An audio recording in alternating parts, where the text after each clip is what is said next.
हो वालिदैन, यानी माँ बाप चाहे मुसलमान हो या ना हो तब भी उनकी इताअत फर्ज है, उनकी बात मानना फर्ज है। हम नवाफिल का तो पूरी रात एहतिमाम कर रहे हैं, फर्जों का पता नहीं, फर्जों का कुछ पता नहीं कि फर्ज कहां जा रहे हैं हमारे।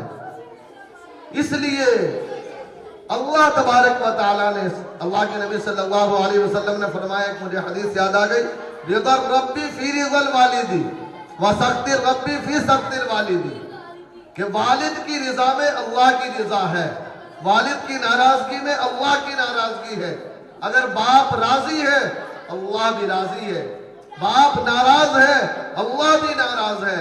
आपने ये तो सुना होगा कि माँ के कदमों के नीचे जन्नत है और माँ की खिदमत का दर्जा कितना बड़ा है, लेकिन बाप के बारे में भी अल्लाह तबारक व तआला ने फरमाया, वो बाप जो अपनी औलाद के लिए अपनी जिंदगी कुर्बान कर देता है।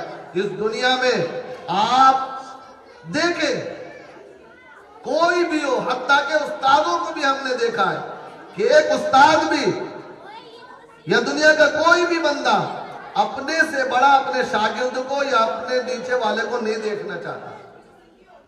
वो उसको कामयाबी दिलाएगा लेकिन अपने हद तक, जिस लेवल का है वो कहेगा बस इस लेवल तक हो।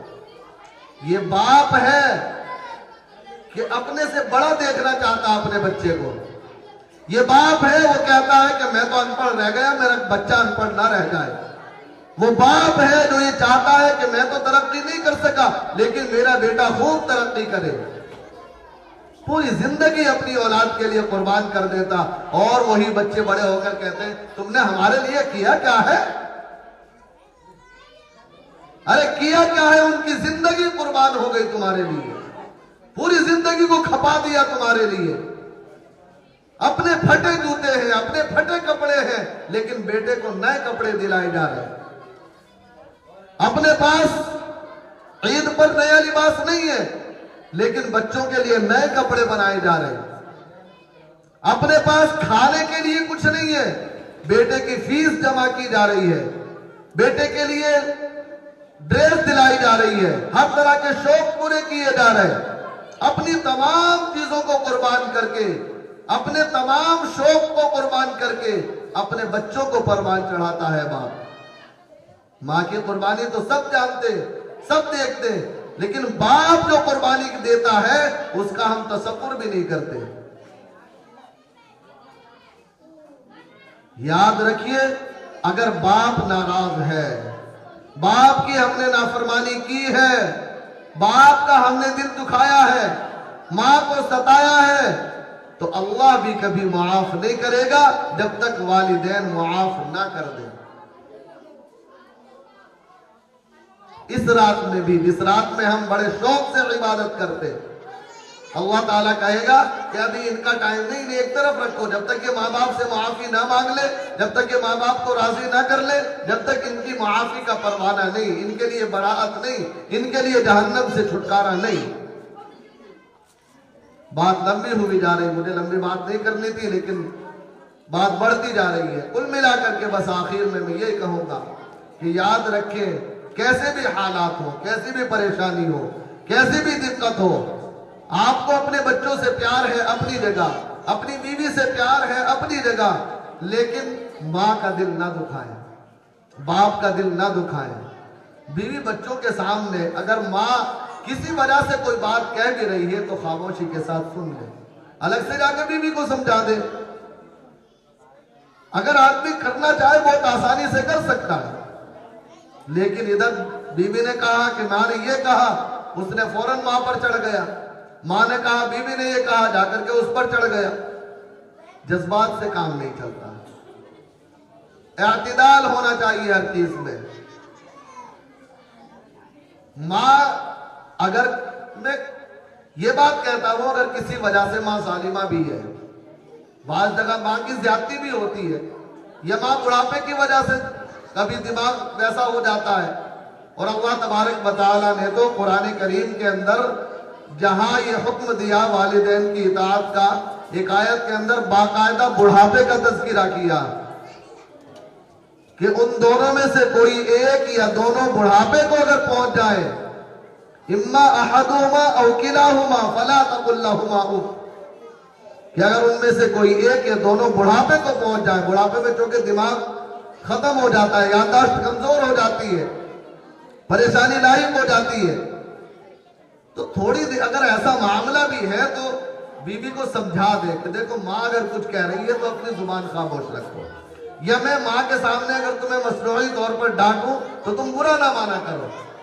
माँ माँ है, अगर आदमी मेंटेनेंस करना चाहे कोई मुश्किल नहीं है, लेकिन हम करना ही नहीं चाहते। हम तो माँ को बोझ समझने लगते हैं। जहां हमारे बच्चे हुए, शादी हुई, बच्चे आए, माँ बाप बोझ बन गए। याद रखिए कि माँ बाप को जो बोझ समझेगा वो बोझ ही उठाएगा, दुनिया में भी और आखिरत में गुनाहों का बोझ उठाएगा जो संभल नहीं पाएगा। अल्लाह हम सब की हिफाजत फरमाए, हम सबको अल्लाह वालिदैन का फरमाबरदार बना दे। इसी तरीके से अल्लाह के नबी सल्लल्लाहु अलैहि वसल्लम ने फरमाया, तीसरा शख्स वो है जो शराब का आदी हो। आजकल ये नशा और शराब भी हमारे मुसलमानों में बहुत ज्यादा बढ़ती जा रही। शराब के आदी की भी इस रात में मगफिरत नहीं की जाती।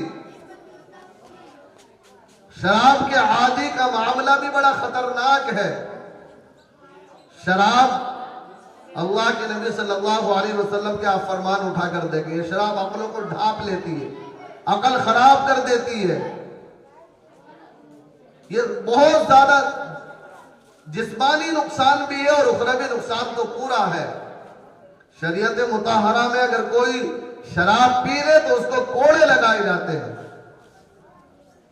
अगर इस्लामी हुकूमत हो। बहुत सख्त मामला है शराब का।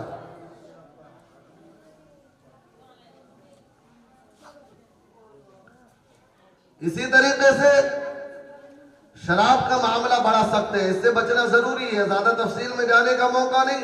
शराबी की भी इस रात में मगफिरत नहीं की जाती।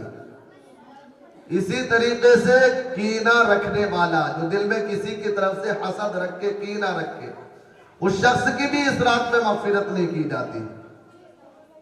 और एक है टखनों से नीचे पाजामा, पैंट, लुंगी लटकाने वाला।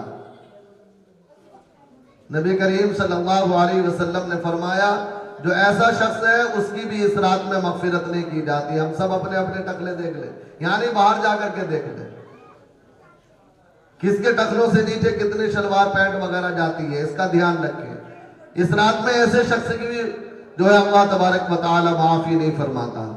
इसलिए अजीजों, इस रात में इबादत जरूर करें, बहुत अच्छी बात है, लेकिन पहले अपनी जिंदगी को संवारें।